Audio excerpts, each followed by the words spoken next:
Very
good evening, all of you. Good evening, Anmol, Kanika, Prapti, Ravneet, Shifali, Yash. After a very long time, is it? मतलब 3 days ahead.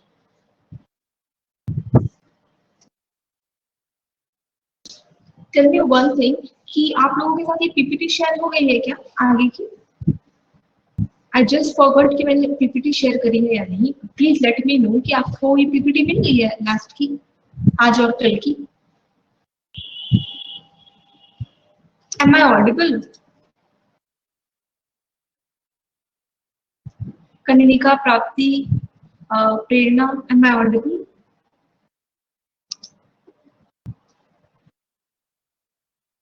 Okay, then please let me know आपको PPT मिल गई है क्या ये वाली? PPT share हुई है? Okay, अभी मैं जाके कर दूंगा. आपको क्वेश्चन की शीट मिल गई है? I have shared a question sheet I think on Monday. Okay, आज और कल मिला के आपकी लास्ट क्लास है. और एक सैटरडे को टेस्ट मैंने सोच के रखा है कि जो आपका टेस्ट पेपर होगा वो आपको कल शाम को ही दे दिया जाए, और आप उसको सैटरडे में जब भी आपके पास टाइम हो उसको कर लीजिएगा 100 क्वेश्चंस. और उसका जो डिस्कशन है वो हम शाम वाले जो मैंने क्लास होगी इसमें हम क्वेश्चंस का प्रॉपर डिस्कशन कर लेंगे. अभी का जो टॉपिक है वो सिर्फ आपका इकोलॉजी का जो कुछ क्वेश्चंस है वही है. बाकी अभी ज्योग्राफी की तो सारी चीजें हो गई हैं ऑलमोस्ट। जो कुछ जैसे कि अभी कुछ चीजें होती थी ना कि आपका कौन सा हाईवे सबसे बड़ा हाईवे है, या मान लीजिए कि कुछ ऐसे क्वेश्चन की कौन सा जोन सबसे बड़ा जोन है, तो स्टील कहाँ पे मिलती है, निकल कहाँ पे मिलता है, तो ये सारे जो डेटा है ना वो हमेशा चेंज होते रहते हैं।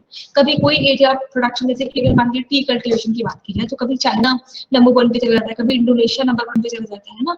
तो आप उसका करेक्ट फिगर या करेक्ट चीजें उसके बारे में बताई जा रही थोड़ी सी मतलब नेक्स्ट वीक पॉसिबल है, क्योंकि एट द जैसे भी हमारा इकोनॉमिक सर्वे आता है तो उसके अकॉर्डिंग हमें पता चलता है कि अभी जैसे कि सबसे मेजर इम्पोर्टर कौन सा कंट्री है, जो ऑयल का मेजर एक्सपोर्टर है, या इंडिया सबसे इम्पोर्ट किस कंट्री से करता है ऑयल का।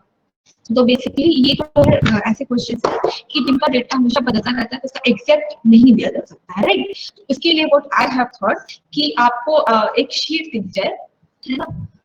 शीट मतलब कि 100 या मान के चलिए 100 या 150 जो है शीट्स होंगे मेरी रीडिंग संचित, कि जिसमें कि 100 या 150 करके कुछ फैक्ट्स होंगे स्पेसिफिकली फॉर द ज्योग्राफी। और उसमें थोड़ा सा अगर आपको लगेगा कि वो थोड़ा सा ओवरलैपिंग काइंड होगा, कि मतलब लगेगा कि भाई ये इकोनॉमी में जा रहा है या आपको ज्योग्राफी में जाना है। तो बेसिकली क्या होता है कि अब ज्योग्राफी ही ऐसी चीज है जहाँ से प्रोडक्शन होता है। इकोनॉमी क्या करता है कि उसको जब पैसे से खरीदा बेचा जाता है तो वो इकोनॉमी का पार्ट हो जाता है। तो हो सकता है कि इकोनॉमी में कोई चीजें आके कवर कराए जाए, हो सकता है वो ना कवर हो, है ना। तो but I am deciding, but I am thinking कि आपका वो चीज छूटे ना। अगर सर कराएंगे तो कम से कम आपका रिपीट हो जाएगा, आपका रिवाइज हो जाएगा, और अगर नहीं होगा तो मैक्सिमम चीजें आपकी कवर हो जाएंगी। तो वट आई एम थिंकिंग कि अभी का जो इकोनॉमिक सर्वे जो इस साल का रिलीज हुआ है उसके बेसिस पे और उसके अलावा जितनी भी रिपोर्ट्स आई हैं साल भर की इंपॉर्टेंट रिपोर्ट को बेसिस लेके, उसका एक बेस लेके इस साल के जितने भी 100 to 150 इंपॉर्टेंट फैक्ट्स होंगे। जैसे कि इंपॉर्टेंट फैक्ट मतलब कि अभी नया जो रेलवे जोन है, कौन सा नया रेलवे जोन इंडिया हुआ है, राइट। इसके अलावा कौन सा नया जो पास है वहां पे कौन सी ट्रेन चलाई गई है, राइट। फिर कौन क्या किसको कनेक्ट करता है, अभी इंडिया किस कंट्री से मेजर ऑयल इंपोर्ट करता है, राइट। तो जो इस तरीके के फैक्ट्स है जो कि एग्जाम के लिए थोड़े इंपॉर्टेंट हो सकते हैं, 100 से 150 फैक्ट, उससे ज्यादा नहीं होंगे। वो आपको मतलब फैक्चुअली सारे इन्फॉर्मेशन को एक अलग से पीपीटी बना के या डॉक पे या पीडीएफ पे आपको शेयर कर दिया जाए। पीडीएफ आपको मिल जाएगी। अब आप उसको क्या कर दीजिएगा, ये तो मिनोनिक्स बना के ये कैसे भी आप उसको थोड़ा सा रिकॉल करेंगे, 1-2 बार पढ़ेंगे तो वो थोड़ा आपके दिमाग में बैठ जाएगा, ठीक है। तो वो कहीं ना कहीं थोड़ा सा बेनिफिशियल होगा। आप अगर उसको क्लास पर डिस्कस करते हैं कि भाई मेजर रिपोर्टर ये है तो मेजर वो ये है, तो I do not think it is very very beneficial. तो आप मुझे बता दो कि इसको डिस्कस करना है तो कल क्लास में डिस्कस कर लेंगे, अदरवाइज फिर वो जो 100 से 150 चीजों का फैक्ट का जो इन्फॉर्मेशन होगा उसको कलेक्टिव करके मैं शेयर कर दूंगी, वहां से आप लोगों को मिल जाएगा। आप इसको 2-3 बार रीड करेंगे तो ताकि आपको, जैसे कि मान लीजिए उसमें फैक्चुअल इन्फॉर्मेशन क्या होती है, जैसे कि कोई आपका कैस्पियन सी है वो किस किस कंट्री कौन कौन से कंट्रीज को टच करती है, इक्वेटोरियल फॉरेस्ट में कौन कौन से ट्रीज मिलते हैं, या इंडिया की इंडेंजर्ड स्पीसीज जिसको लेके इंडिया में काम हो रहा है। तो वो सारी इन्फॉर्मेशन आपको फैक्चुअल एक शीट बना के दे दीजिए। तो आप मेरे को बता दो उसको डिस्कस करना है या मतलब आपको शीट दे दी जाए चलेगा। Please let me know. और अगर उसमें कुछ इन्फॉर्मेशन ऐसी होगी, मतलब कि वो सारी इन्फॉर्मेशन हो सकता है कि इकोनॉमी से वो आपकी रिलेट हो जाए, मतलब आपको ऐसा लगे कि वो ओवरलैपिंग हो रहा है इकोनॉमी से, तो डोंट बी सो पैनिक, यानी इकोनॉमी का है या ज्योग्राफी का है। अगर इकोनॉमी में सर पढ़ाते हैं वेल एंड गुड, नहीं तो एटलीस्ट आपके पास कम से कम मतलब ऐसा होगा ना कि इन्फॉर्मेशन तो होगी, है ना। तो उससे क्या फर्क पड़ता है कि कहीं से भी मिले, और जब सर पढ़ाएंगे तो वो और आपका रिवाइज हो जाएगा, ठीक है। तो कोशिश करते हैं कि 100 से 150 जो फैक्ट्स है उनकी इन्फॉर्मेशन आपको पीडीएफ फॉर्मेट में दे दीजिए। सो व्हाट अबाउट अदर्स, अनमोल, प्राप्ति, प्रेरणा, चलेगा? Please repeat. आपको आवाज आ रही है मेरी? हाँ अब आई।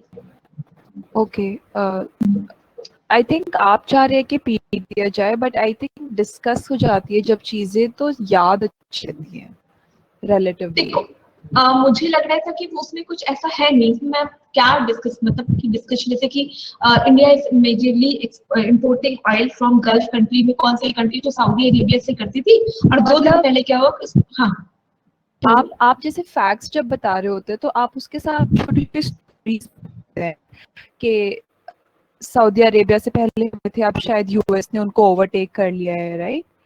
राइट। तो इस यूएसए तो हम तरीके करते से ही।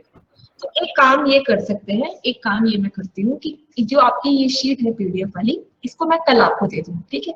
कल आपकी लास्ट क्लास है, कल आपको ये पीडीएफ की शीट दे दी जाए, हैंड ओवर कर दी जाए। इसमें इसके बाद क्या कीजिएगा कि जो आपकी सैटरडे वाली टेस्ट वाली क्लास होगी, तो टेस्ट में डिस्कस करने में उतना टाइम तो नहीं लगेगा।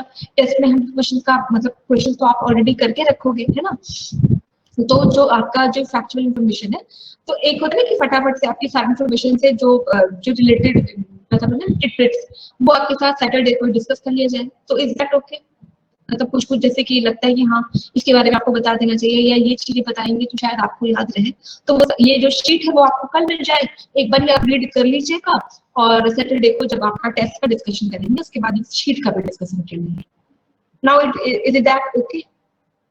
ओके मैम, सैटरडे को आप क्लास ले रहे हैं? सैटरडे को क्लास लेना है ना? नहीं नहीं, सैटरडे को आप मैं जो टेस्ट पेपर है वो आपको पहले ही दे दूंगी, है ना? मतलब कि मान के चलिए दोपहर में 12 बजे तक, तो आप टेस्ट पेपर को करके रखेंगे। मतलब ऑनेस्ट तो आप है ही, तो बिना देखे आप टेस्ट पेपर को कर लीजिएगा।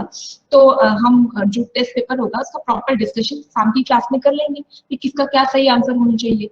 और जो टेस्ट पेपर होगा उसमें हम पॉलिटी और ये ज्योग्राफी दोनों के क्वेश्चन डाल देंगे 50-50, नहीं? 50-50 उसके अलावा जो ये फैक्चुअल है 50-50 रखूं या 75-25? 50-50 कर 75 ज्योग्राफी कर लीजिए प्लीज। कि ठीक है, बाकी सबके लिए भी सही है। मैंने तो सोचा था कि जो पॉलिटिक्स रिवाइज कर लीजिए। ठीक है 50-50 रख लीजिए। मतलब मैंने एग्जाम I'm में being तो selfish है, मैंने रिवाइज नहीं करा है पॉलिटी। तो कम से कम रिवाइज हो जाएगा, टेस्ट की वजह से रिवाइज हो यस जाएगा यस। एक बार। तो 50-50 क्वेश्चंस रख लेंगे, आप उसका डिवीजन कर लीजिएगा। तो शाम को हम क्या करेंगे, जब हमारी क्लास का टाइम होगा तो हम सारे क्वेश्चन को वन बाय वन डिस्कस कर लेंगे, है ना? कि जो 100 क्वेश्चन की आपके टेस्ट पेपर होंगे, उसके बाद आप लोग अपने स्कोर वगैरह कैलकुलेट कर लीजिएगा, जैसे हमने पॉलिटी के टेस्ट में किया था। तो उससे पता चल जाएगा कि कौन कितने डेप्थ में है। मुझे भी पता चल जाएगा कि मैंने जितनी मेहनत करी, है ना? तो कौन सा ऐसा होनहार स्टूडेंट है जिसका नाम लिस्ट में देखने को मिलने वाला है। तो मतलब जस्ट किडिंग। तो एक टेस्ट पेपर का डिस्कशन करने के बाद हम जो फैक्ट वाले हमारी जो शीट होगी पीडीएफ की, उसका डिस्कशन कर लेंगे कि कौन सा जो इन्फॉर्मेशन है दैट इज रिलेवेंट, कि वो कुछ स्टोरीज बताती है कुछ भी तरीके से कि आपको वो टिडबिट्स मेमोराइज हो जाए, राइट? तो ये कर लेंगे सैटरडे को, ओके मैम। और शीट आपको कल ही मिल जाएगी, ठीक है? Mine is scheduled for 30th April. CHSL सब लोग दे रहे हैं CHSL। अभी कनिका तो दे रही है, प्रियंका, रवनीत, आप सारे CHSL दे रहे हो? अच्छा, तब तो फिर रिवीजन बनता भी है, कम से कम एक अच्छा रिवीजन कर लीजिए। अगर सारी बैच का हिस्ट्री हो गया होता तो मैंने इसमें हिस्ट्री के भी क्वेश्चंस डाल दिए होते, बट अभी आप सब लोगों का हिस्ट्री हुआ नहीं है तो हिस्ट्री के क्वेश्चंस नहीं डालते हैं। नहीं तो एटलीस्ट 10 क्वेश्चन तो डाल ही देते कि कम से कम क्वेश्चंस की वजह से ही उतने आगे पीछे की चीजें तो पता चल जाती। क्वेश्चंस करते, क्वेश्चन करने के बाद हम क्लास में डिस्कस करते तो कुछ तो पता चल जाता। सेपरेट दे दे क्या हिस्ट्री के questions important? I will try my best, but क्या है कि अभी थोड़े से ना मतलब थोड़ा सा मेरा शेड्यूल इतना हेक्टिक है कि इतना मैनेज कर पाना थोड़ा सा पॉसिबल नहीं है। तो I can not promise you, but I will try my super best कि एटलीस्ट 20-25 क्वेश्चन, मतलब 25 क्वेश्चन अगर इंपॉर्टेंट भी आपको दिए जा सके, बेसिकली फ्रॉम मॉडर्न इंडिया, क्योंकि जो क्वेश्चन आते हैं वो मिडिवल और एशियन से आए, वो प्रोबेबिलिटी बड़ी कम है। मॉडर्न से आ सकते हैं, तो आई विल ट्राई कि जैसे भी मेरे पास टाइम होगा तो आपको मॉडर्न इंडिया के क्वेश्चन अलग से दे दिए जाए, ठीक है? करेंगे।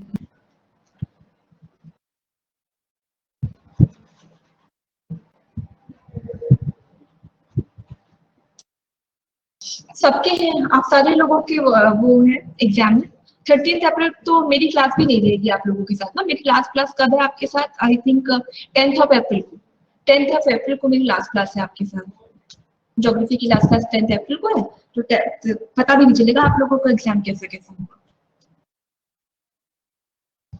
चलिए आ जाते हैं आपके टॉपिक पे। जितना पीछे का आपने पढ़ा है उसमें से कोई डाउट है, कुछ प्रॉब्लम है, then you can ask, otherwise we will move further. Revise किया था मैम? मैम डाउट नहीं है एक्चुअली, वो जो क्वेश्चन में एमसीक्यू शीट्स दिए हैं ना मैम अपने, हाँ वो हाँ, तो अभी डिस्कस इसको कर लेना डिस्कस था करते मैम। हैं, अभी करते हैं। 3 शीट शायद हो गया मैम जो कि पेंडिंग है। हाँ हाँ वो करते हैं, एक तो अभी तुरंत करते हैं। पहले एक टॉपिक पढ़ ले फिर करते हैं उसका डिस्कशन। और कुछ मैम आपने आप होमवर्क देख दिया लो, था वो थोड़ा चेक करना था मैम। प्लीज आप बता दो, होमवर्क याद था कराओ एक क्या क्या होगा तो। हाँ मैम, जो नेचुरल हेरिटेज साइट ना यूनेस्को। हाँ हाँ हाँ हाँ तो बताइए, 7 कौन बताएगा, आप नेचुरल बताओगे? साइट 7 नेचुरल है और एक और मिक्स एक है, वन कौन सी है? मिक्स कंचनजंगा कंचनजंगा कहाँ पे है? सिक्किम में। कंचनजंगा या खाम चेंग डोंग ऐसा कुछ उसका नाम है, कंचनजंगा हाँ नहीं है। हाँ मैम, हाँ वही है। खाम चेंग जोंग कंचनजंगा नहीं है। करके है सिक्किम में। हाँ हाँ मैं सोचा कि और उसी को बोलते होंगे इसमें। नहीं नहीं। ठीक। हाँ मैम और एक जो लेटेस्ट था ना कंचनजंगा मैम, इज ए उसमें थोड़ा पीक। डाउट था। हाँ प्लीज आस्क, क्या था? मैम एक जो और एक क्वेश्चन था ना, लेटेस्ट वर्ल्ड हेरिटेज साइट जो ऐड हुआ है मैम, एक्चुअली इंडिया में। मुझे 2019 में, हाँ इंडिया में 2019 में पिंक सिटी जयपुर हाँ यूनेस्को का वेबसाइट में दिया है। लेकिन हम जो हाँ ये एमपी मध्य प्रदेश के एक वेबसाइट में मुझे मिला है कि मध्य प्रदेश के दो सिटीज भी ऐड हुआ है, लेकिन वो 2 सिटीज ना मुझे यूनेस्को की साइट वो पे नहीं मिला, यूनेस्को लेकिन पे, हाँ कंफर्म कौन सा यूनेस्को है की तो बता साइट पे सकते हैं। आप देखो तो, हाँ सॉरी, यूनेस्को की साइट पे नहीं दिखा रहा, वो मैंने भी चेक किया था।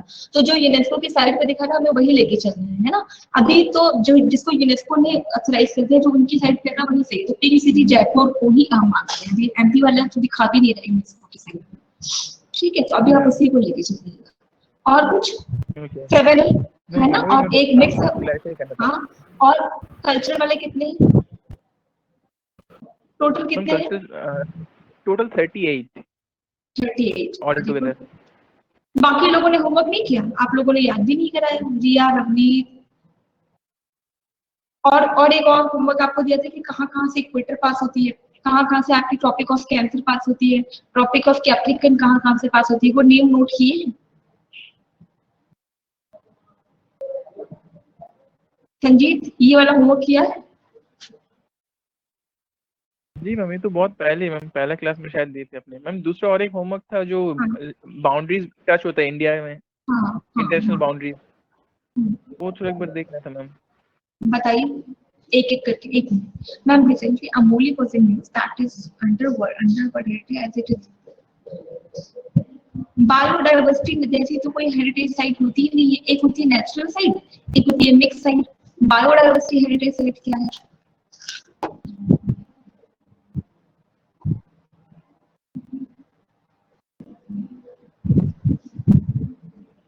बायोडाइवर्सिटी का मतलब है जैसे कि मान लीजिए आपका जो वो एक एरिया होता है, उसको कहते हैं हॉट स्पॉट्स। हॉट स्पॉट्स वो एरिया होते हैं जहाँ की बायोडाइवर्सिटी, हाँ जिसकी बायोडाइवर्सिटी बहुत ज्यादा होती है। बायोडाइवर्सिटी का मतलब क्या होगा कि बायोडाइवर्सिटी में आपके एनिमल किंगडम और प्लांट किंगडम, यानी प्लांट और एनिमल की इतनी सारी वेराइटीज वहाँ पे पाई जाती है कि अगर मतलब कि अभी ऐसा है कि वो जो पूरा एरिया वहाँ पे डाइवर्सिटी ज्यादा, डाइवर्सिटी मतलब एक तरह से रहने वाले लोग यहाँ पे डिफरेंट डिफरेंट है। मतलब कि कुछ जो क्रिएचर्स होंगे वो स्मॉल क्रिएचर्स भी अगर देखें तो नंबर ऑफ स्मॉल क्रिएचर्स आते हैं, number of varieties of plants are there, number of flora, देखो दो होता है ना, फ्लोरा और फौना। फौना मतलब एनिमल और फ्लोरा मतलब प्लांट्स। तो जो फ्लोरा और फौना की डाइवर्सिटी बहुत ज्यादा है। अब जो डाइवर्सिटी उसको भी डिफरेंट पार्ट्स में हम सेग्रीगेट करके पढ़ते हैं, जैसे कहते हैं gene diversity, species diversity, right. तो जीन डाइवर्सिटी अब इतना तो आपके इसमें सिलेबस में नहीं है कितना डेप्थ में हम जाए। तो डाइवर्सिटी मतलब स्पीसीज को, मतलब फ्लोरा और फौना की जब डाइवर्सिटी किसी एरिया में बहुत ज्यादा पाई जाती है, तो कहते हैं कि अगर इस बायोडाइवर्सिटी को हार्म होता है तो पूरे के पूरे जो इकोलॉजिकल सिस्टम है या जो हमारा पूरा एनवायरमेंट है, इसको जो है हार्म हो जाएगा। तो इंडिया में अगर बेसिकली जो हॉटस्पॉट है वो दो एरिया को हॉटस्पॉट इंडिया का कहते हैं। एक है आपका हिमालय रीजन, यहाँ पर डाइवर्सिटी बहुत ज्यादा रहता है। दूसरा आपका वेस्टर्न घाट वाला रीजन। इन दोनों एरिया को प्रिजर्व करने वाले जो जहाँ पे मतलब बहुत सारी डाइवर्सिटी दिखी जाती है, उसको प्रिजर्व करने का काम किया जाता है। इसलिए इस एरिया को हम कहते हैं हॉट स्पॉट। क्या कहते हैं? HOT, hot spots. ठीक है, तो ये होता है बायोडाइवर्सिटी, मतलब बायोलॉजी में पाई जाने वाली मैक्सिमम डाइवर्सिटी, राइट। और अभी जो आप व्यूज की बात कर रहे हो, I am not very very aware कि अभी ये पूरी जो कंट्रोवर्सी वो पूरी क्या है, तो मैं एक बार उसको देख लूं फिर आपको बताती हूँ। लेकिन ये है कि अभी जो जब से ये मतलब नई वाली जो गवर्नमेंट आई है, ये लगातार मतलब इंटरनेशनल लेवल पे हमें ये मैसेज देना है कि बायोडाइवर्सिटी को प्रिजर्व करने के बहुत सारे काम कर रहे हैं, राइट। जैसे कि अभी ये आपका ऑस्ट्रेलिया वाला रीजन है, तो ऑस्ट्रेलिया वाले रीजन में जो आपका वो है कोरल रीफ है, कोरल रीफ है, तो उसको लगातार वो जो है डैमेज होती चली जा रही है। उसके अलावा कहा जा रहा है कि जो म्यांमार वाला रीजन है वो धीरे धीरे कहीं ना कहीं पानी मतलब समुद्र के अंदर जाने लग रहा है, ओशन के अंदर आने वाला है। तो इसलिए बायोडाइवर्सिटी को प्रिजर्व करने के लिए बहुत सारे एफर्ट्स मतलब पूरे वर्ल्ड के जो गवर्नमेंट है वो ले रही है। तो इसी बेसिस में हम भी बहुत सारे एफर्ट डाल रहे हैं। तो जिसमें आपका आपके रिवर के को कंजर्व करने के लिए बहुत सारी चीजें हुई हैं, एनिमल्स को कंजर्व करने के लिए बहुत सारी चीजें हो रही हैं, राइट। तो इसमें जैसे कि अभी आपके हाथियों को कंजर्व करने के लिए रेलवे लाइन के पास क्या किया गया है कि इन वो जो इलेक्ट्रॉनिक वायर्स है वो मच्छर है, इलेक्ट्रॉनिक मच्छर है, मक्खी है, उनको बनाया गया है कि जो रेलवे के आसपास में घूमते रहेंगे, तो जब वो हाथी क्या करते थे कि जब रेलवे लाइन से क्रॉस करते थे तो बहुत सारे एलिफेंट्स की डेथ हो गई थी। ऐसा सिस्टम लाया गया कि वहां उस सेंसिंग के पास जो है वो हाथी जा ही ना पाए, वो जो इलेक्ट्रॉनिक वाले मच्छर हैं वो उनको इतना डिस्टर्ब कर दे कि वो अंदर ना जा पाए, राइट। इस तरह के बहुत सारे मीडियस लिए जा रहे हैं। That was not very very important, लेकिन जो भी इंपॉर्टेंट चीज है वो जो मैं आपको फैक्ट्री सीड्स दूंगी से जो भी मुझे लगता है कि ज्योग्राफी से इंपॉर्टेंट इनिशिएटिव लिए गए हैं, जैसे आपका नमामि गंगे इनिशिएटिव हो गया, गंगा नदी को प्रिजर्व करने वाला। इसके अलावा ओशन को लेके एक इन्होंने प्रोजेक्ट बनाया जिसका नाम है भारत माला, ठीक है। तो वो सारी चीजें वो आपको देती है, ठीक है। एक स्कीम लाई गई हृदय स्कीम, एक स्कीम लाई गई जिसका नाम है प्रसाद स्कीम, ठीक है। तो वो सारा कुछ आपको देती है। और कौन सा होमवर्क है संजीत?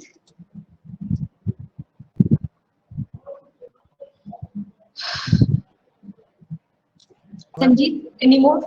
मैम एक जो स्टेट है ना मैम, इसमें एक डाउट है जो कि होमवर्क दिया था मैम आपने। मैम एक क्वेश्चन था, state which share maximum boundary with other countries, जो कि स्टेट इसका क्या लगा है? दो है मैम, तीन है, सिक्किम होगा, वेस्ट बंगाल और अरुणाचल। नहीं तीनों है मैम, अरुणाचल, सिक्किम, वेस्ट बंगाल सिक्किम। और अरुणाचल प्रदेश। सिक्किम की बाउंड्री किससे किससे टच होती है? सिक्किम आपका सिक्किम की बाउंड्री भूटान, किससे किससे चाइना, होती है? नेपाल। भूटान से होती है, भूटान, चाइना एंड और नेपाल। नेपाल। और फिर बताइए आप वेस्ट बंगाल की बाउंड्री किससे किससे टच होती है? बांग्लादेश, नेपाल एंड भूटान। और एक कंट्री, एक और स्टेट है, कौन सा है? Sikkim, West Bengal and Arunachal Arunachal Pradesh, Pradesh. China, Myanmar, China and Bhutan. हाँ। अच्छा, म्यांमार, असम की बाउंड्री भूटान। किससे किससे टच होती है? आसाम की ma'am Bhutan. Assam is very very important. Assam को अगर नहीं नोट किया तो उसको कर लीजिए, क्योंकि अभी यहाँ पे एनआरसी लाया गया था। एनआरसी बहुत दिन आपने न्यूज में सुना होगा ना, कि जिसमें वो कहते हैं कि हम यहाँ के सिटीजन हैं, हम यहाँ के मतलब बाकी लोगों को यहाँ से भगाओ। जैसे क्या हुआ है कि असम और वेस्ट बंगाल यहाँ पे बहुत सारे माइग्रेंट्स, डिफरेंट नेशन के बहुत सारे माइग्रेंट्स आने लगे हैं। तो जो यहाँ के लोग हैं वो कहते हैं कि मतलब अगर बाहर के लोग ही यहाँ पे आकर बसने लग जाएंगे तो हमारे मतलब जो हमारे राइट्स उनका क्या होगा। मतलब अभी आज की क्लास में है या नहीं, अभी तो बहुत अच्छे से समझ रहे होंगे कि बंगाल में कुछ लोग तो यहाँ तक एलिगेशन लगाते हैं कि ममता बनर्जी की जो गवर्नमेंट है उन्होंने क्या किया कि जो फॉरेन से आए हुए लोग थे उनको बंगाल में सेटल करा दिया। सेटल कराने के बाद इनको इन्होंने वोटर आईडी कार्ड इश्यू कर दिया ताकि इनका जो वोट काउंट है बढ़ जाए। इससे क्या हुआ कि जो बांग्लादेश में जो बेसिकली जो बंगाली थे उनका जो नंबर है वो कम हो गया। तो बंगाली को ऐसा लगता है कि जो हमारे राइट्स है उनका क्या, हमें जॉब कहाँ से मिलेगी जब बाहरी लोग ही बस ही आएंगे। तो एक स्कीम मतलब गवर्नमेंट लेके गई, नेशनल रजिस्ट्रेशन ऑफ सिटीजनशिप, कि कौन एक्चुअली इंडिया का सिटीजन है उसको लेके। आपने देखा होगा कि दिल्ली में भी बहुत दिनों तक एनआरसी को लेके प्रॉब्लम चल रही है। तो उसका जो शुरुआत है वो बेसिकली असम से हुआ है। तो असम की कौन कौन सी इंटरनेशनल बाउंड्री टच होती है वो इम्पोर्टेंट हो सकता है एग्जाम के पॉइंट ऑफ व्यू से, क्योंकि वहीं से तो लोग यहाँ पे आएंगे ना। तो कौन कौन सा कंट्री टच करता है असम से? भूटान करता है और वेरी गुड, बांग्लादेश। और म्यांमार किसको टच करता है? म्यांमार की जो बाउंड्री है वो कहाँ कहाँ टच होती है? एक तो बंगाल से टच होती है, बंगाल टच करता है म्यांमार को, और बंगाल करता है म्यांमार को? नहीं, बताइए एक बार मैप देख के बताइए, बंगाल की बाउंड्री किस, सॉरी म्यांमार की बाउंड्री किस किस से टच होती है? इंडियन स्टेट पूछ रहे हैं मैम। हाँ, इंडिया की कौन कौन से स्टेट है जो म्यांमार को टच करते हैं? नागालैंड, अरुणाचल नागालैंड प्रदेश, और मणिपुर, और मिजोरम, और बस मणिपुर, अरुणाचल प्रदेश। चार स्टेट करते हैं। बेसिकली क्या है, म्यांमार की इम्पोर्टेंट क्यों है कि म्यांमार में जो है 2 कम्युनिटी रहती है, ठीक है। एक होता है रखाइन, 2 कम्युनिटी से कि हमारे यहाँ हिंदू मुस्लिम सिख ईसाई हम सारे भाई भाई, तो म्यांमार में 2 लोग रहते हैं। एक है वहां पे, देखो इस पे भी क्वेश्चन आ सकता है, एक है रखाइन और दूसरे है रोहिंग्या, ठीक। 2 मिनट में इसको समझ करते हैं। देखो रोहिंग्या क्या है, ये जो रखाइन है बेसिकली ये बुद्धिस्ट लोग हैं, और ये जो रोहिंग्या है ये मुस्लिम है। तो अभी थोड़े दिन पहले क्या हुआ कि जो ये बुद्धिस्ट लोग थे रखाइन, वैसे कहते हैं ना बुद्धिस्ट बोले शांतिप्रिय लोग होते हैं, बहुत पीसफुल रहते हैं, तो इन्होंने क्या किया, ये जो रखाइन लोग थे इन्होंने रोहिंग्यास को अपनी कंट्री से निकालना शुरू कर दिया। इन्होंने बोला कि they are not from us, इनको यहाँ से बाहर करो, इनको निकालना शुरू कर दिया। तो मेजर चांस में क्या हुआ कि जब रोहिंग्यास को यहाँ पे बहुत ज्यादा इनकी एट्रोसिटीज की गई, इनको बहुत मारा गया, मतलब हर तरीके से इनका मतलब अगर आप समझो उनकी लैंड को इंक्रोच कर लिया गया। तो ये लोग इतना परेशान हुए कि उन्होंने जो है भागना शुरू किया, और जब रोहिंग्या वहां से भागना शुरू करते हैं तो ये एंटर करते हैं, मतलब भाग के जाएंगे कहाँ, किसी और कंट्री की बाउंड्री में जाएंगे। तो म्यांमार से लोग निकल के जाना शुरू कर दिए इंडिया और बांग्लादेश में।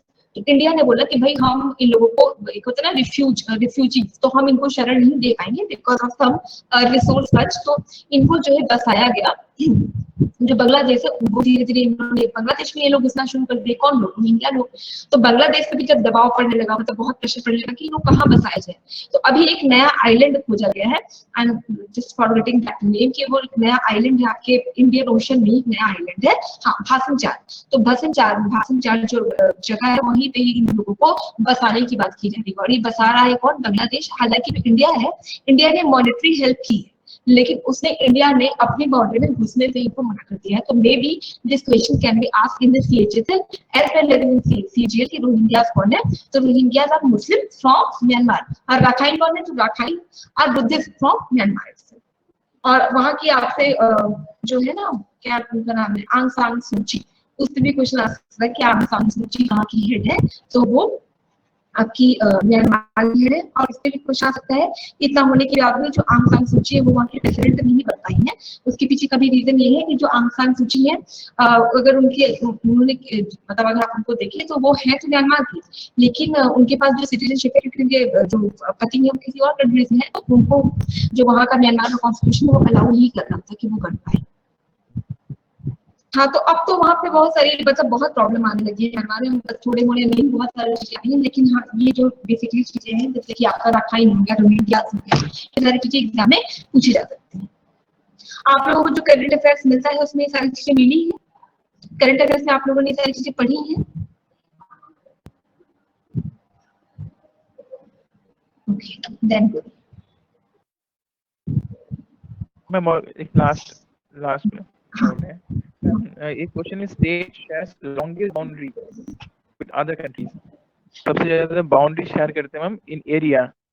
तो पहले इसका बहुत बार एक क्वेश्चन पूछे गए हैं बहुत सारे एग्जाम में, ऐसे था जम्मू एंड कश्मीर, ठीक है, लेकिन अभी तो मैम डिवाइड हो गया है। अभी कौन सा स्टेट है जो मैक्सिमम, अगर जम्मू कश्मीर, देखो अगर जम्मू कश्मीर को नहीं लेना है तो फिर तो आपका नॉर्थ ईस्ट का कोई स्टेट होगा। तो एक बार मेरे को आप चेक कर लेने दो, चेक करके मैं बताऊंगी, ऐसी तुक्का लगा के तो नहीं बता सकते, एक बार मैं चेक कर लूं फिर आपको कल बताती हूँ, ठीक है। ओके।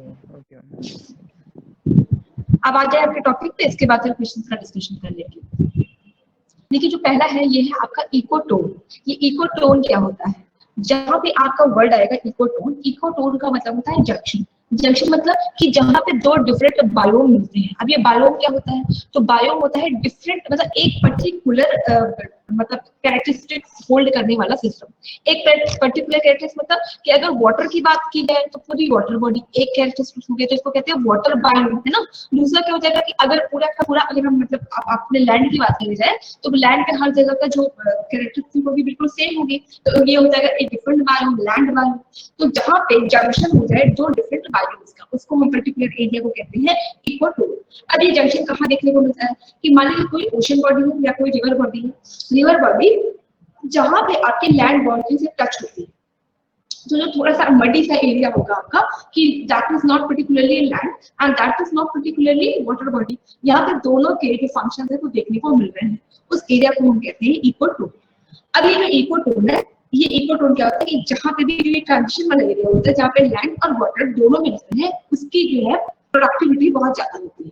ठीक, तो जो हमने मैंग्रोव फॉरेस्ट पढ़ा था आपका कि सुंदरबन में मैंग्रोव फॉरेस्ट है वेस्ट बंगाल में, तो that is the example of that this particular ecotone. Ecotone मतलब कि जहाँ पे लैंड और जहाँ पे वाटर, या जहाँ पे दोनों का क्या कहते हैं जो मीटिंग पॉइंट होगा, जैसे कि लैंड सिस्टम हो गया, ये आपका इक्वेटिक सिस्टम हो गया, इन दोनों का जो बीच का पॉइंट होगा वो होता है आपका इकोटोन।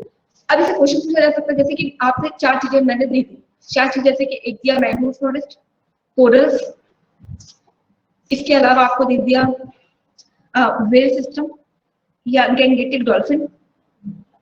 ठीक है, अब इन तीनों में से ये हो गया आपका मैंग्रोव फॉरेस्ट, ये है कोरल रीफ, ये है गैंगेटिक डॉल्फिन।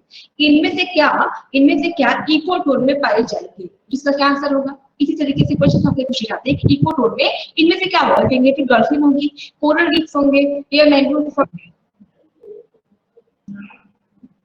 वो that is for the wetland, that is not for the, देखो ये क्या है, जंक्शन है। जंक्शन क्या, जब तो 2 जंक्शन मिलेगा तो इसका मतलब ये नहीं कि वो सिर्फ लैंड वाटर मिल सकता है, लैंड और एयर का भी जंक्शन हो सकता है, राइट।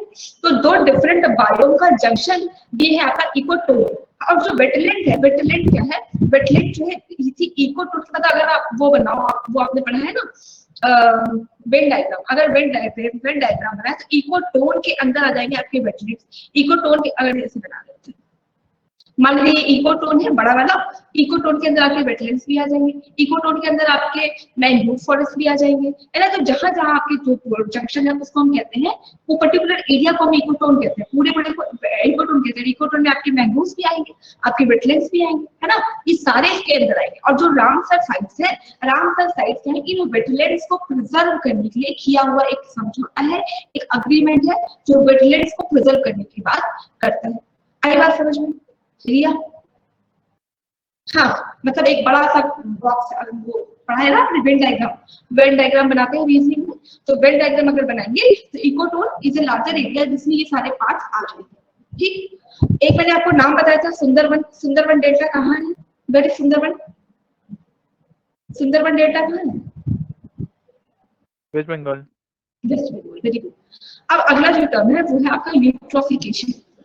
ये यूट्रोफिकेशन क्या होता है, तो और तो देखो ये वाला ऐसा सीन तो आपने देखा होगा ना, कौन से वाटर बॉडीज में कभी कभी ऐसा सीन देखने को मिलता है, दैट इज नोन एज कि उसका यूट्रोफिकेशन हो गया। यूट्रोफिकेशन का मतलब होता है एनरिचमेंट इन द न्यूट्रिएंट।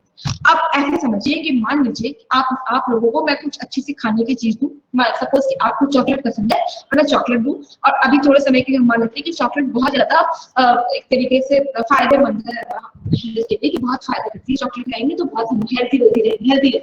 ठीक, आपको चॉकलेट दे रहे, 1 दे, 2 दे, 3 दे, इसके बाद 1, 2, 3 तो बहुत कम हो गया, 50 दे, 80 दे, 100 दे, एक टाइम के बाद क्या होता है कि आप में बहुत ज्यादा न्यूट्रिएंट्स रहेंगे। तो मतलब न्यूट्रिएंट्स का भी एक क्या है कि हम कहते हैं ना कि हमारा जो डाइट चार्ट है, चूंकि बैलेंस डाइट चार्ट, सब चीजों का प्रॉपर बैलेंस होना चाहिए, कार्बोहाइड्रेट इतना, फैट इतना, वाटर इतना, जो अदर न्यूट्रिएंट्स है सप्लीमेंट्स है वो इतने रेशियो में रहने चाहिए। जब बहुत ज्यादा न्यूट्रिएंट्स डाले जाते हैं तो एक्सेस में क्या होती है, बायोलॉजी में आपने पढ़ा होगा कि सेल का डिवीजन या कहीं ना कहीं ग्रोथ बहुत ज्यादा हो जाती है, तभी हम मोटे हो जाते हैं ना, पेट वेट निकल जाता है। सेम वे क्या होता है कि जो आपका वाटर बॉडी है, यहाँ पे न्यूट्रिएंट्स कैसे पहुंचते हैं, तो जो आपका आपकी नदियां होंगी, या जो आपके जब पानी नहीं बरसता है तो या वाटर के हेल्प से या एयर की हेल्प से जो लैंड के न्यूट्रिएंट्स है वो वाटर तक फ्लो करके जाते रहते मान लीजिए वाटर बॉडी है, तो धीरे धीरे जो लैंड की जो चीजें हैं वो धीरे धीरे वाटर के पास आती है, it works as a nutrient for the water.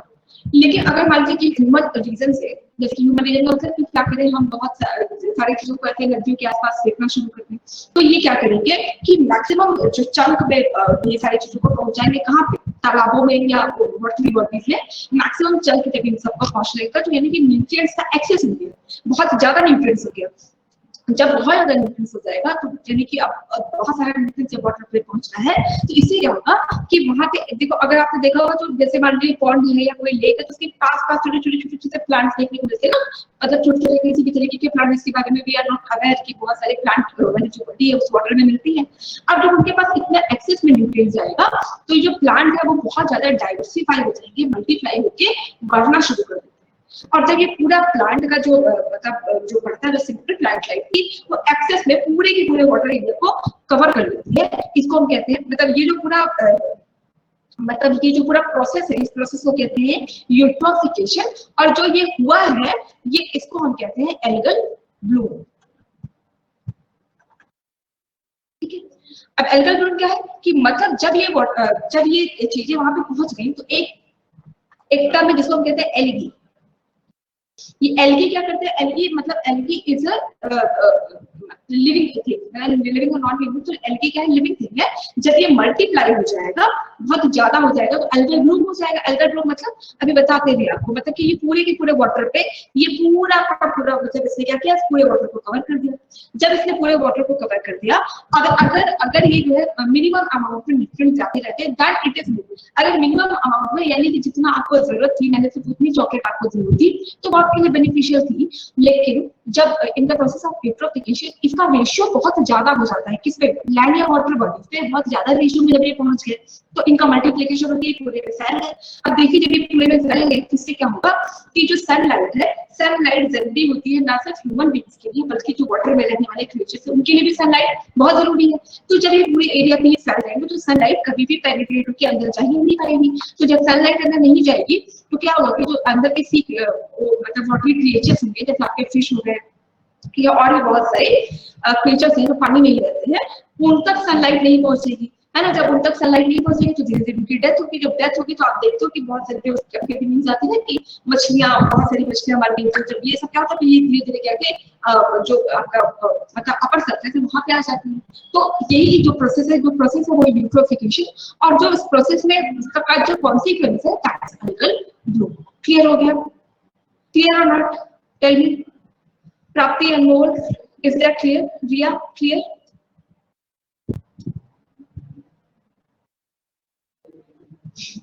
अब आ गई बात रटने की, ठीक है। अब बात कर लेते हैं आपके इंपॉर्टेंट पासेस इन इंडिया।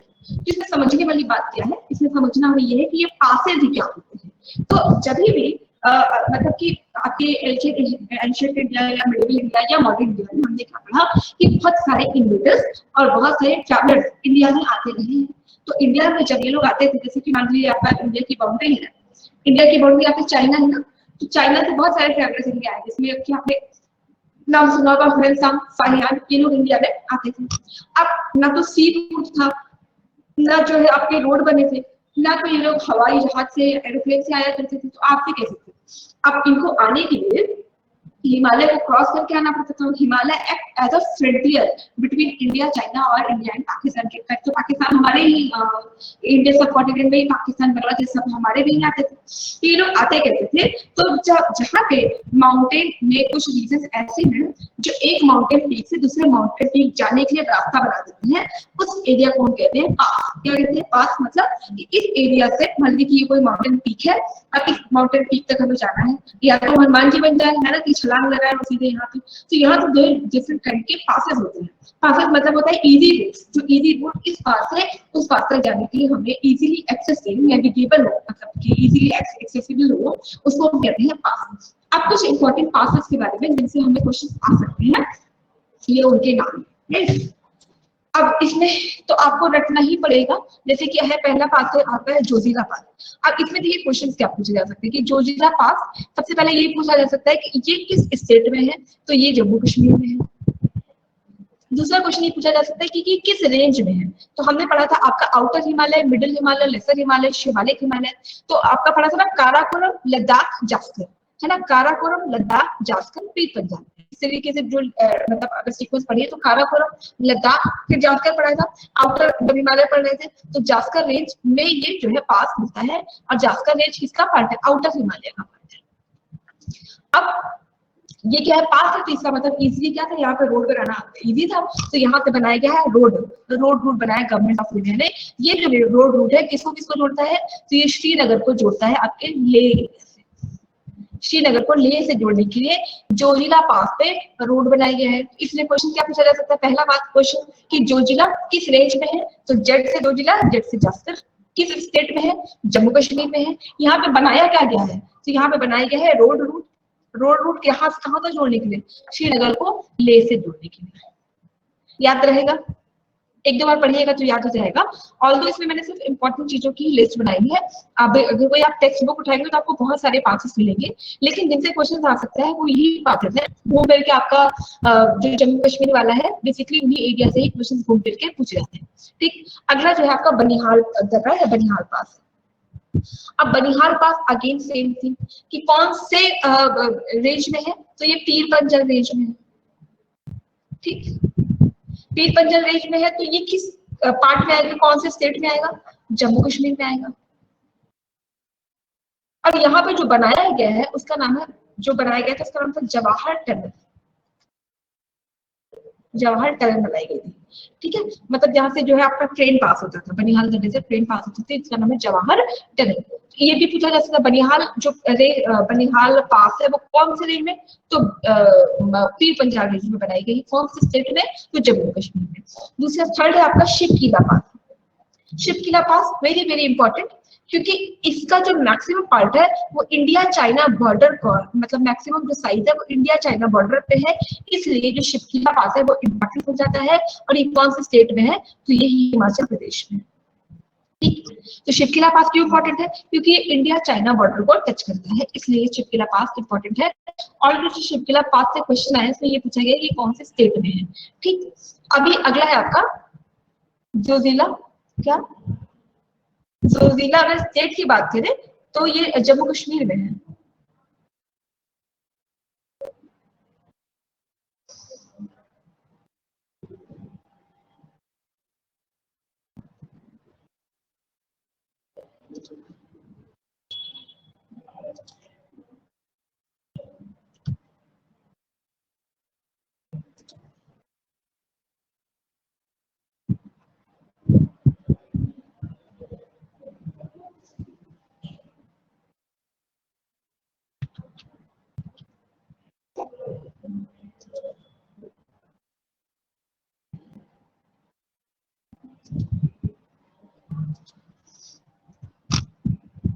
हाँ, मे बी गूगल पे आपका लद्दाख दिखा रहा है, लद्दाख वाला रीजन दिखा रहा है,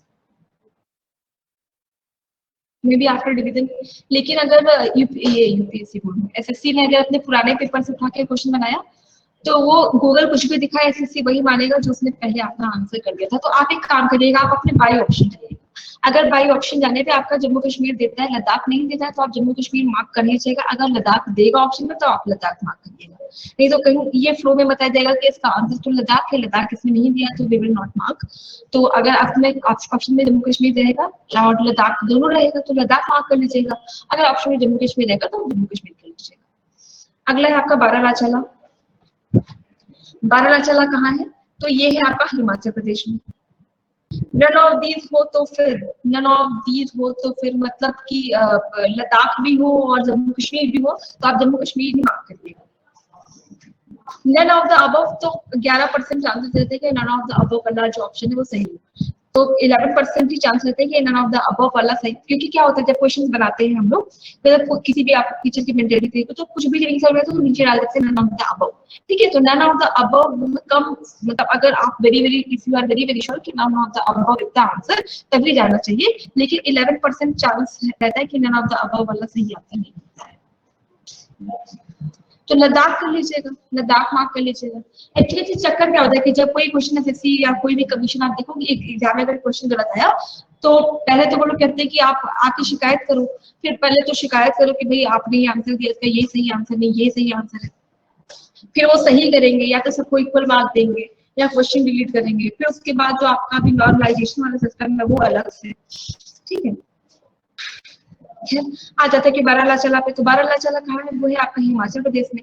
ये जो है हिमाचल प्रदेश में, ये किसको जोड़ता है, तो हिमाचल प्रदेश को लेह डिस्ट्रिक्ट, हिमाचल प्रदेश को लेह डिस्ट्रिक्ट से जोड़ता है। कनेक्टिंग लाहौल डिस्ट्रिक्ट, लाहौल कहाँ पे है, हिमाचल प्रदेश में, और लद्दाख, उसके बाद लेह डिस्ट्रिक्ट कहाँ पे है, लद्दाख में। तो लाहौल को लेह से जोड़ने का काम करता है आपका बारालाचाला। जो बारालाचाला पास है वो लाहौल को लेह से जोड़ता है। फिर है आपका रोहतांग पास। रोहतांग पास कहाँ है, ये भी पीर पंचाल रेंज में है। ये क्या करता है, कुल्लू वैली, कुल्लू मतलब मनाली वाला जो रीजन है वो, कुल्लू वैली को आपके लाहौल और स्पीति वैली से जोड़ता है। ठीक है, स्पीति वैली में एक बार आप लोग चेक करके बता दो, स्पीति वैली में कौन सा फेमस पिलग्रिमेज है, शायद सिखों का कोई बहुत फेमस पिलग्रिमेज है, इफ यू आर अवेयर, आप लोगों में से कोई अवेयर है? पत्थर साहब कहाँ है? रवनीत, वेयर इज पत्थर साहब लोकेटेड? पत्थर साहब कहाँ है?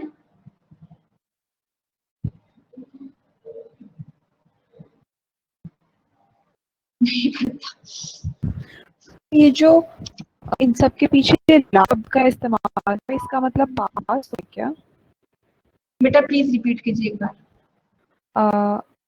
नहीं आ रही क्या आप?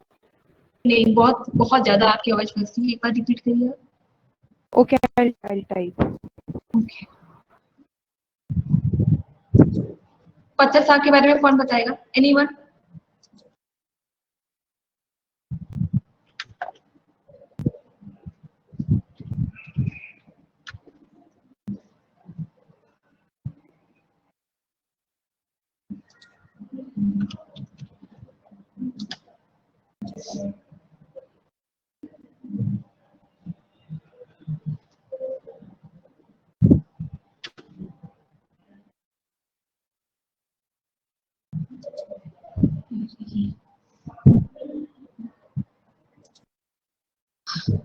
चलिए, पत्थर साहब के बारे में आप वो गूगल करिएगा।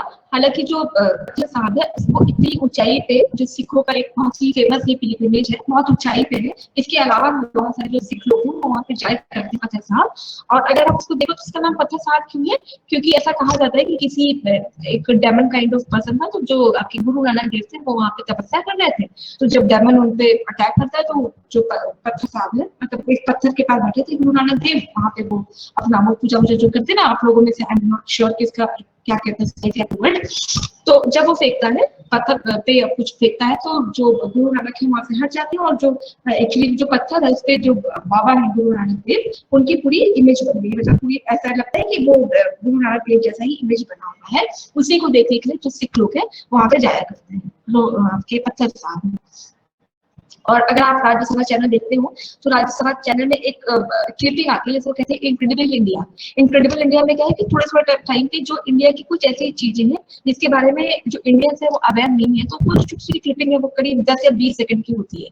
उसको लेके राज्यसभा चैनल मतलब कुछ भी आप देखेंगे 20 सेकंड की वो क्लिपिंग दिखा के आपको उस बारे में अवेयर करने की कोशिश करते हैं, राइट। अगला है आपका नाथुला पास। नाथुला पास कहाँ पे है? ये भी आपका हिमालय डिस्ट्रिक्ट, ये ईस्टर्न सिक्किम में है। ये क्या करता है? सिक्किम को चाइना के ऑटोनॉमस रीजन से कनेक्ट करता है, तो इसलिए भी नाथुला पास भी आपका इंपॉर्टेंट रहता है। आप एक होमवर्क नोट करिए कि जब अमरनाथ जाना होता है, जब इंडियन पिलग्रिमेज को अमरनाथ लेके जाया जाता है, तो वो कौन से पास को क्रॉस कराया जाता है, कौन से पास से होकर अमरनाथ यात्रा होती है? जो अमरनाथ यात्रा होती है वो कौन से पास को क्रॉस कराया जाता है? इसके लिए please note down this homework, I will ask by tomorrow. कि अमरनाथ, जब अमरनाथ का नाम सुना होगा ना, तो अमरनाथ की गुफा देखने के लिए लोग जाते हैं। आर यू अवेयर और नॉट? कनिनिका, प्राप्ति, प्रियंका, संजीत, अमरनाथ का नाम सुना है ना? तो जो अमरनाथ वाली जो अमरनाथ यात्रा होती है तो बेसिकली वो कौन से पास को होके जाती है? इसको नोट कर लीजिए, इसको नोट करके कल मेरे को बताइएगा कि ये कौन से पास से होके जाते हैं जो अमरनाथ जाते हैं। तो करी एकदम करेक्ट होके बताइएगा। अब आ जाते हैं Indian cities and their nicknames. तो बेसिकली जैसे क्या होता था कि अब निकनेम्स का मतलब क्या होता है कि जैसे प्यार से बुलाने वाली चीजों को हम निकनेम कहते हैं ना, जैसे कि मान लीजिए कि आप लोगों में से जैसे घर का नाम जिसका भी जो हो, कि हनी, मनी, बनी, इस तरीके के जो हो जाते हैं आपके निकनेम्स। तो जो सिटीज है उनको उनकी यूनिक कैरेक्टरिस्टिक्स, मतलब कि जिसके लिए वो जाना जाता है, या मान लीजिए कि कहीं की हल्दी बहुत फेमस है तो कुछ नाम हो गया उसका, या यहाँ पे कोई फेमस वॉर हुआ हो तो उसके नाम पे कुछ नाम हो गया, या मतलब हम तो कंपेयर हमेशा विदेश से करते हैं, तो फॉरेन कंट्रीज में से कुछ उनका असेंबल हो रहा है तो उसके नाम पे क्या कर देते हैं, उस सिटी का नाम उसका निकनेम रख देते हैं। तो कुछ सिटीज के निकनेम पे भी हमसे क्वेश्चन आ सकता है। जैसे पहला है आपका बेंगलुरु। तो बेंगलुरु को जो है हम कहते हैं Silicon Valley, Silicon Valley of India. और सिलिकॉन वैली बेसिकली कहाँ पे है? सिलिकॉन वैली कहाँ है? Where is Silicon Valley? Facebook तो सबका अकाउंट होगा ना? अच्छा, फेसबुक को जिसने स्टैब्लिश किया उसका क्या नाम है? Who is the owner of Facebook? Mark Zuckerberg. Mark Zuckerberg, very good.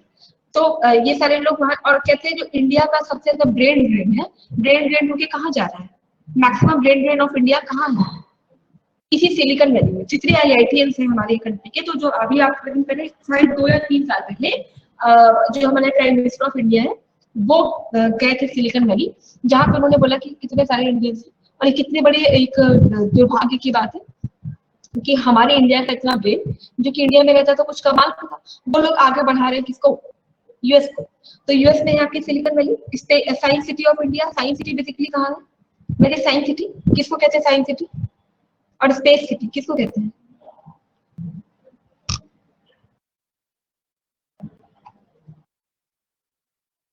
USA runs on brain drains, right. लेकिन भाई यूएस आपको अल्योर करता है और लोग अल्योर होकर जा भी तो रहे हैं। यूएस ने आपको कंपेयर थोड़ी किया है, तो हमें गुलाम तो नहीं बनाया ब्रिटेन की तरह की गुलामी में जाके हमें श्रीलंका बसाना है। हम खुद अपनी कहते ना अपनी विल से लोग वहां पे जा रहे हैं, तो वो तो बस अल्योर कर रहा है, उसने अल्योर किया, लोग जा रहे हैं, है ना।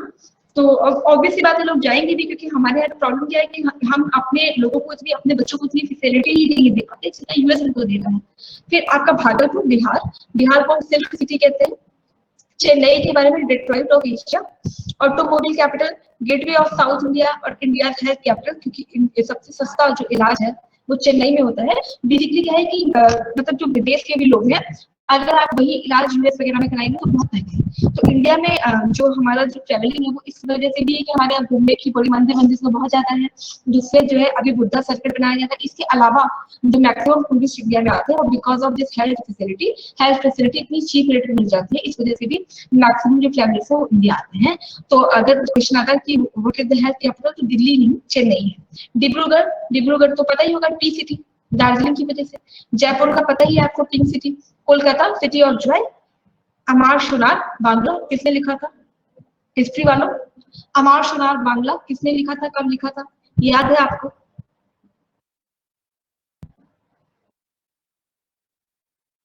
सिटी ऑफ नवाब और सिटी ऑफ कबाब, दोनों ही आपका लखनऊ है। रवींद्रनाथ टैगोर कब लिखा था, किस मूवमेंट में, कौन सा मूवमेंट चल रहा था उस वक्त? स्वदेशी मूवमेंट, वेरी गुड। मदुरई को कहते हैं सिटी ऑफ फेस्टिवल्स और टेम्पल सिटी, और इसको अभी कहते हैं स्वच्छ आइकनिक प्लेस। स्वच्छ आइकनिक प्लेस का भी टैग दिया गया है आपकी मदुरई को, है ना। तुक्का लगाया था मैंने, कोई बात नहीं, लेकिन यू आर वेरी ऑनेस्ट कि आपने बता दिया। मैं तो थोड़ा सा प्रश्न में आया जा रहा था कि देखा सब चूक किया और मैंने आंसर किया। तो ये स्वच्छ आइकनिक प्लेस के है कि इंडिया में थोड़े दिन पहले क्या किया गया कि ये चेक किया गया कि सबसे ज्यादा साफ सुथरा कौन सा पिलग्रिमेज है। उसमें जो आपका मदुरई है वो उसकी फर्स्ट रैंक आई है। इसका क्या नाम है, स्वच्छ आइकनिक प्लेस ऑफ इंडिया, ये मदुरई। और जो मदुरई में टेम्पल है वो कौन सी देवी का टेम्पल है, ये भी क्वेश्चन आ सकता है। मदुरई में कौन सी गॉडेस का टेम्पल है, कौन सी गॉडेस का टेम्पल है, एनीवन? संजीत? क्या? हाँ वही मीनाक्षी, मीनाक्षी देवी, राइट, मीनाक्षी टेम्पल। और मीनाक्षी कौन है basically, are you aware? Meenakshi Devi कौन है? लक्ष्मी जी है ना। लक्ष्मी जी है या पार्वती जी है? लक्ष्मी जी शायद, क्योंकि मैं गई थी तो मुझे याद है वो लक्ष्मी जी का ही था। पार्वती जी का है शायद, तो जितना मुझे पता है कि चलो खैर मीनाक्षी में या पार्वती, हम ये मान लेते हैं कि सब ईश्वर एक है, ईश्वर एक है, उनके बहुत नाम है। तो नाम लक्ष्मी जी थी शायद, क्योंकि मैं गूगल कर रही हूँ। अब लाते हैं आपके हाईएस्ट पीक्स इन इंडिया में। गूगल से पार्वती, तो पार्वती का ही है। और वहाँ का जो बेसिकली साड़ी है वो बहुत फेमस होती है, वो साड़ी को चढ़ाया जाता है देवी को। तो वहाँ का जो कॉटन है that is the best cotton, और वही साड़ी वाड़ी दी जाती है। Because I am not very sure कि आप लक्ष्मी बोल रहे हो, तो थोड़ा सा मेरे को सरप्राइजिंग लग रहा था। बिकॉज एक स्टोरी इससे जुड़ी थी, मेरा यूपीएससी का इंटरव्यू था, राइट। तो मतलब है कि you will have to wear sari and you will have to look like a bureaucrat. तो my parents was there at that time in Madurai. तो वो मीनाक्षी देवी के टेम्पल गए थे and they presented a beautiful sari to the goddess. उसके बाद फिर वो साड़ी वो मेरे लिए लेके आए थे कि just wear this sari and give your UPSC interview. So I can recall that कि नहीं मीनाक्षी जी तो नहीं थी, कुछ तो मम्मी पापा तो पार्वती बोल रहे थे। फिर आई वाज लाइक कि भाई आप भी घूमने गए थे तो क्या पता पार्वती लक्ष्मी में कोई एक हो। ठीक है, पता नहीं मैम, मुझे कौन लक्ष्मी जी बता के रखा था, मुझे पता ही नहीं है, मैं मंदिर जाके भी आ गई। कोई बात नहीं, आज कंफ्यूजन, हम तो यही मानते हैं कि वो क्या है ना, सत्यम एक विप्रा बहुधा बदलते, कि सत्य एक है और उसको जितने भी मतलब विद्वान होते हैं उसको अपने अपने वर्ड्स में डिफाइन करते हैं। तो भगवान एक है और सब लोगों ने अपने अपने वर्ड्स में डिफाइन कर लिया है। हम लोगों का क्या है, हम तो बजरंग बली में भी अली को देख लेंगे, है ना। तो बस यही है कि कोई, हम तो ऐसे लोग हैं, हम तो इंडियंस हैं, कॉन्स्टिट्यूशन को मानने वाले सिटीजन ऑफ इंडिया है। आ जाते हैं आपके हाईएस्ट पीक पे। हाईएस्ट पीक क्या है, सबसे पहले आपका केटू। तो जो केटू है, केटू जो है आपका काराकोरम रीजन होता है, ठीक है। तो ये वाला जो पास है, मतलब अगर आपसे पूछा जाए हाईएस्ट पीक इन इंडियन सब कॉन्टिनेंट, ठीक है, दो क्वेश्चन आ सकते हैं। अगर पूछता है इंडियन सब कॉन्टिनेंट की सबसे ऊंची पीक है कौन है, तो आपका केटू होगा। अगर पूछता है इंडिया की सबसे ऊंची पीक क्या है, तो आपकी कंचनजंगा होगा, ठीक है। तो क्वेश्चन को आप देखेंगे कि क्या पूछा जा रहा है। अगर इंडियन सब कॉन्टिनेंट की बात की जाएगी तो केटू होगा, अगर इंडिया की बात करी जाएगी तो कांचनजंगा होगा। अब कांचनजंगा को 5 फेजेस ऑफ स्नो भी कहते हैं, तो क्वेश्चन पूछा जा सकता है। हालांकि बहुत ज्यादा श्योर नहीं कि अभी से ये लोग पूछ चुके हैं बहुत ऊपर, जितना पूछना था उन्होंने 3-4 बार पूछ लिया। अब उनको पता है कि ये लोगों को रटा हुआ है। अरावली रेंज जो है, अरावली रेंज ये एमपी के पास वाली, यहाँ पे इसकी जो सबसे, अरावली क्या है कि इंडिया के ओल्डेस्ट माउंटेन पीक है, तो इसका जो सबसे ऊंचा पीक है वो है आपका गुरु शिखर। और जो साउथ में आपकी नीलगिरी हिल है, नीलगिरी हिल साउथ की तो जहाँ पे खत्म होती है, इसकी जो सबसे ऊंची पीक है दैट इज दोदा बेटा, ठीक। तो ये इंपॉर्टेंट हो सकता है। अगला जो आपका टॉपिक है that is GI tag. GI tag का फुल फॉर्म क्या है, geographical indication tags of India. अब सबसे पहला कौन सी चीज थी जिसको जीआई टैग दिया गया, तो वो थी आपकी दार्जिलिंग की चाय। अब पहले समझते हैं कि ज्योग्राफिकल टैग क्या होता है, ज्योग्राफिकल इंडिकेशन क्या होता है। तो अपने बिजनेस को प्रमोट करने के लिए, जब किसी भी कंट्री को अपने बिजनेस को प्रमोट करना होता है, तो क्या होता है कि जो भी एंटीक चीजें होती है उसका मार्केट बहुत ज्यादा होता है। एंटीक मतलब कि जैसे आप कहीं घूमने जाएंगे, मान लीजिए कि आप यूपी के रहने वाले हैं, आप दिल्ली के रहने वाले हैं, अगर आप साउथ इंडिया में जाएंगे तो आप कोशिश करेंगे, हाँ ये आज बस थोड़ा सा बचा है कि मान लीजिए कि आप साउथ में जा रहे हो, तो आप कोशिश करेंगे ना कि जो वहाँ की सबसे फेमस चीजें हैं उसके बारे में मैं जानूं, या वही चीजें खाऊं जो वहाँ पे मिलता है, या वही चीजें खरीदूं जो वहाँ पे मिलता है।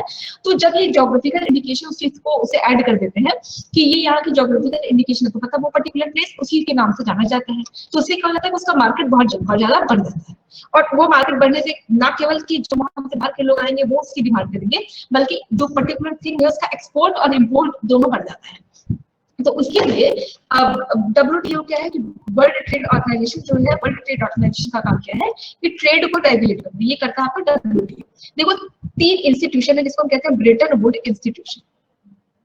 ब्रेटन वुड इंस्टीट्यूशन, इसमें 3 इंस्टीट्यूशन है, एक है आपका वर्ल्ड बैंक, एक है आपका IMF और तीसरा है आपका WTO।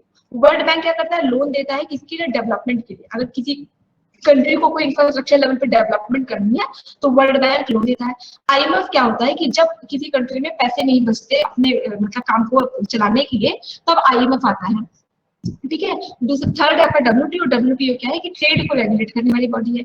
इसी WTO की रिकमेंडेशन पे इंटेलेक्चुअल प्रॉपर्टी राइट्स के अंदर पेरिस में कन्वेंशन किया गया, और पेरिस कन्वेंशन में बोला गया, कहाँ गया, पेरिस कन्वेंशन में ये बोला गया कि अब इतना ज्यादा आप इतना फैक्ट मतलब मत रटने की कोशिश करिएगा, बस आप इतना याद रखिएगा कि WTO कन्वेंशन हुआ था कहाँ पे, पेरिस में। पेरिस कन्वेंशन में इंटेलेक्चुअल प्रॉपर्टी राइट के अंदर GI टैग लाने की बात की गई थी। अब ये GI टैग क्या है कि जिस भी चीज को मिल जाता है वो पर्टिकुलर चीज उसी जगह पे, मतलब ज्योग्राफिकल इंडिकेशन मतलब कि यहाँ की ज्योग्राफी ऐसी थी जो इस पर्टिकुलर चीज को आगे बढ़ने के लिए प्रमोट करने वाली ज्योग्राफी इसी जगह पे पाई जाती है, इसीलिए इसको ये जो पर्टिकुलर चीज है क्योंकि यहाँ की ज्योग्राफी इसको सपोर्ट कर रही है, इसलिए ये यहाँ का था जगह ज्योग्राफिकल इंडिकेटर।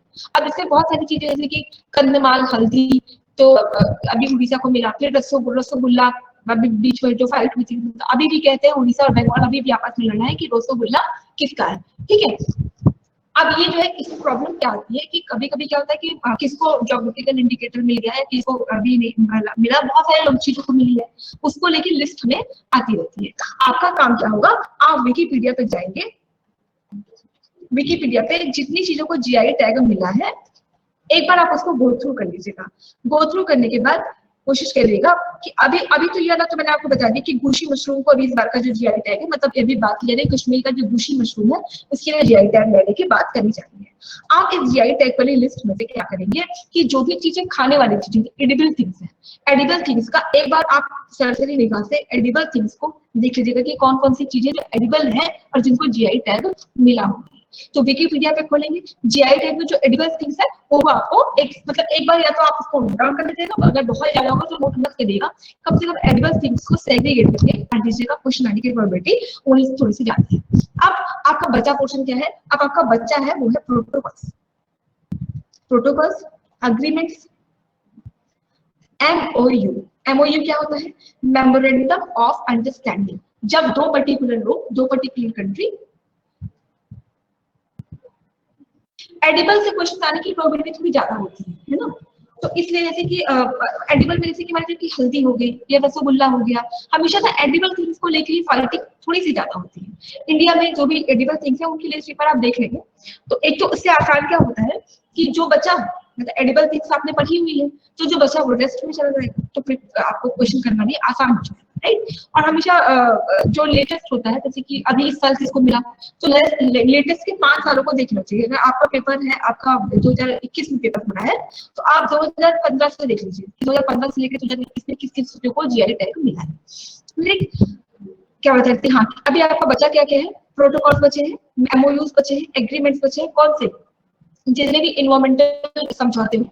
तो ये शुरू होता है आपका अर्थ आवर से लेके अभी सेंडाई फ्रेमवर्क हुआ है, तो सेंडाई फ्रेमवर्क तो कुछ कुछ मतलब बहुत ज्यादा आपके सिलेबस में नहीं है, but at least you should aware कि ये मॉन्ट्रियल प्रोटोकॉल क्यों हुआ है, क्योटो प्रोटोकॉल का नाम सुना होगा, क्योटो प्रोटोकॉल क्यों हुआ है, सेंडाई फ्रेमवर्क में क्या बातें हुई है, पेरिस समझौता थोड़ी पहले आपने देखा होगा न्यूज़ में बहुत सारा आता था ना, पेरिस अग्रीमेंट। तो पेरिस एग्रीमेंट क्या है, बेसिकली किसको लेके हुआ है, तो ये यही वाला पोर्शन अब आपका बचा हुआ है। और एक दो जैसे सेक्शन इन्फॉर्मेशन में आपका हो गया रेलवे जोन्स इंडिया में कौन कौन से हैं, और नेशनल हाईवे वाले जोन्स कौन कौन से हैं, तो वो तो पूरा मैप से ही समझ में आएगा। तो वो 2-3 चीजें, बाकी की कुछ चीजें हैं जो कि आपको इकोनॉमिक सर्वे से रिलेट करके पढ़नी है, that is a factual information, that is approx from 100 to 120 और 150। तो I will deliver a PDF by tomorrow. उसके बाद ये जो पीपीटी मैं अभी शेयर कर दे रही हूँ रोमा को, तो आपको कल क्या क्या मिलने वाला, आपको ये कंप्लीट पीपीटी मैं कल लिख के कल दे दूंगी, पूरी ज्योग्राफी की एक पीपीटी आपके पास ले जाए, एक पीडीएफ वाली शीट जिसमें फैक्चुअल इन्फॉर्मेशन रहेगी। और परसों का जो टेस्ट पेपर है वो 11-12 बजे तक सैटरडे को टेस्ट पेपर दे देंगे, तो आप क्वेश्चन कर लीजिएगा। सैटरडे को हम ये जो लिटबिट टेस्ट को डिस्कस कर लेंगे, और आपके क्वेश्चन पेपर भी आपके पास 2 दिन का टाइम है, अगर क्वालिटी नहीं रिवाइज की तो आप क्वालिटी में रिवाइज कर लीजिए, राइट। तो आज की क्लास यहीं तक, क्वेश्चन नहीं डिस्कस हो पाए, चलिए कल क्वेश्चन डिस्कस कर लेंगे। आपकी 2-3 शीट्स हैं, सारे क्वेश्चन भी कल कर लेंगे, ठीक है। तो that's it for today guys, and have a nice day.